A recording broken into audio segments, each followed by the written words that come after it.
Live, local. This is Fox 12 Now. Hello everyone, this is Fox 12 Now. I'm Greg Nibbler. We are live streaming here from the Fox 12 Oregon newsroom. Thank you for joining us, whatever platform you're watching on. We appreciate that. I do recommend the Fox 12 Oregon app, and we cover a wide range of topics here on the show every weekday starting at 1 p.m. going throughout the afternoon, and sometimes we do some updates or deeper dives on stories that you have probably seen on some of our other shows. And one of those has to do with a stabbing that took place, actually a couple of stabbings that took place last week at an RV park in Sheridan. It ended up with the suspect being shot dead by the police. Now, this is obviously a big story that was going on then. This was in Yamhill County around 7 p.m. on that day last week. The Yamhill County deputies responded to a disturbance in the 900 block of Southeast Sheridan Road. We're going to get you a lot more details on this, and so to do so, right now I'd just like to play some of our footage from last week of this story. And then we're going to be joined by our reporter, Spencer Schacht, who has a lot more of the details, who's been following up here with some of the victims of this. But to give you the context, let's go ahead and run this. While the stabbings and the shooting happened around 7 p.m. Monday night, the neighbor I spoke to tells me the problems with this neighbor actually started about 12 hours earlier. Now, she didn't want to show her face on camera because she's still processing everything that happened right outside her front door.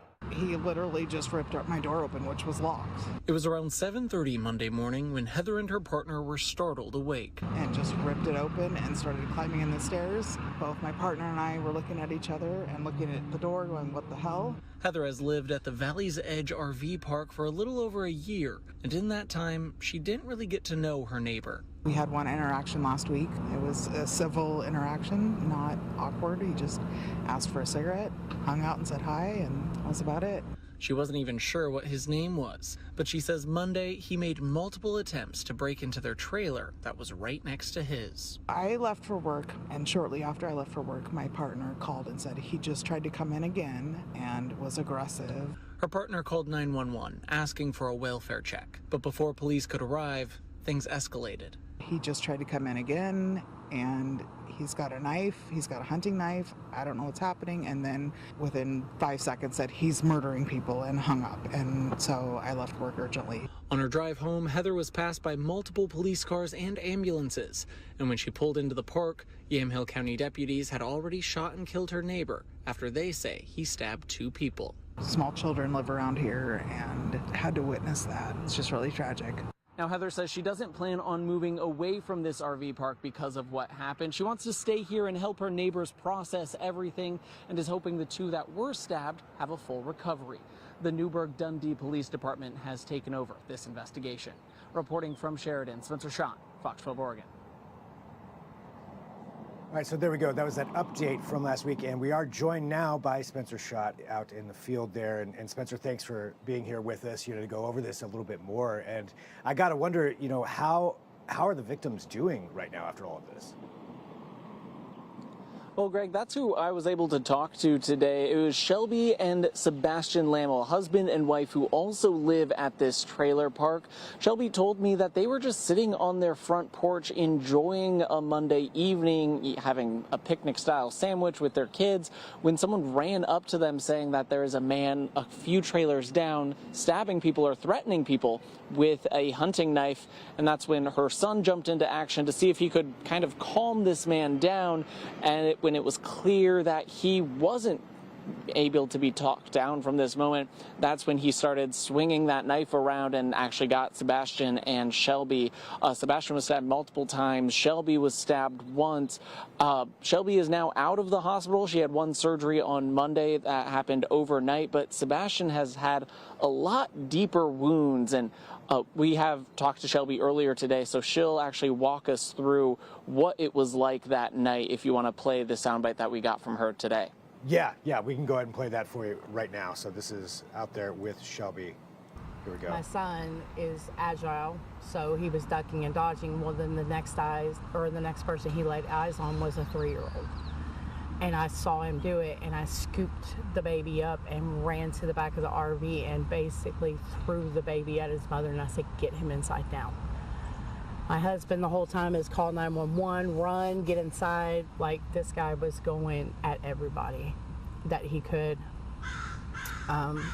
It's kind of, my husband remembers more, but I kind of like blacked out a little bit when he got stabbed the first time. He went at my husband.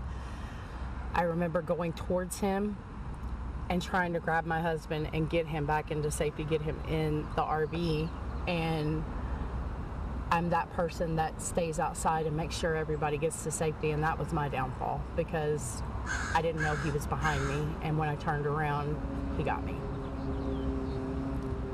My husband tried to come back out, and he had seen me get stabbed. He tried to come back out and get me, and the guy went at him again and stabbed him in the back 2 more times.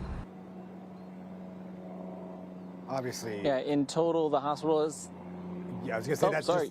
Sorry, I was just going to say that just sounds, terrifying, obviously, for anybody, who would go through something like that. Oh, yeah, it was, she described it just like that, a terrifying situation. And like you said, so much was happening. She can't remember exactly everything that happened, but looking at once they got to the hospital, they said her husband was stabbed 5 times total, 3 times in the stomach and twice in the back.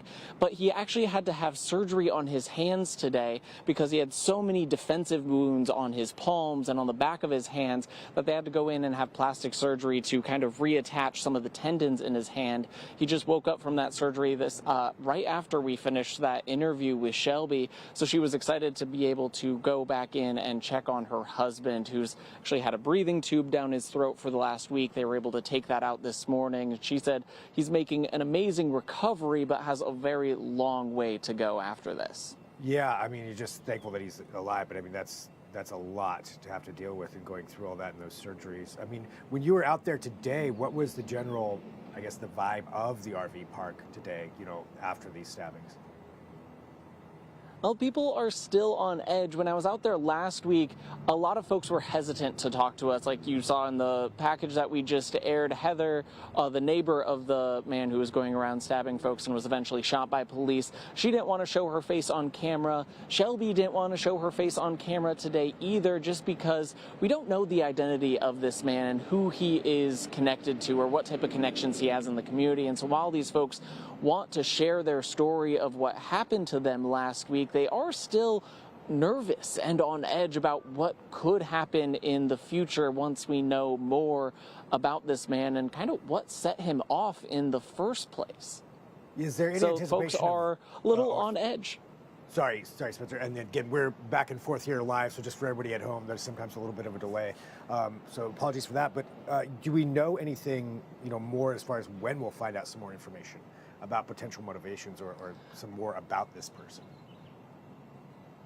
It's not entirely clear when we'll hear more. It was the Yamhill County Sheriff's Office who fired those rounds that ended up killing this man, but the Newburgh-Dundee Police Department has actually taken over this investigation. We haven't heard much information from them just yet, but we have reached out to them to see if we could get an update.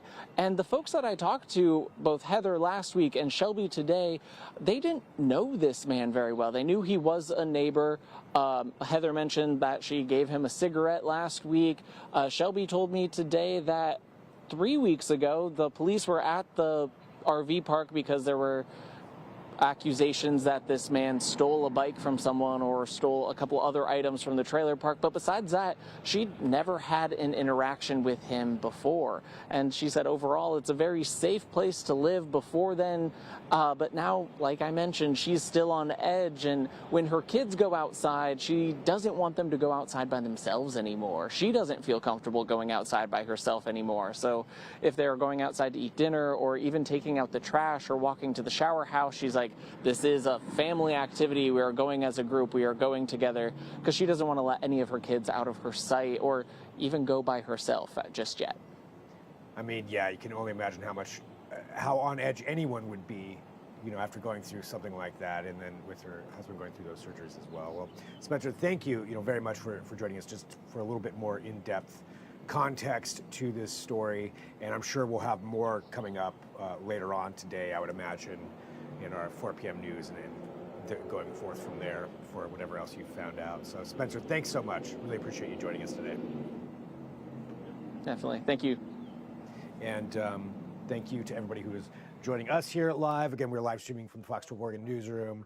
We have more coming up here throughout the afternoon, but this is one of those things where we get to do that and actually bring on our reporters like Spencer who are out there asking these questions, doing this follow-up work, and getting these stories to you. And on this show, we can go a little bit more in depth, so we can get you a little bit of a longer answers to maybe some of those things that you wanted to know. And if you ever do have questions, feel free to send us an email, fox12now@kptv.com. That's fox12now@kptv.com.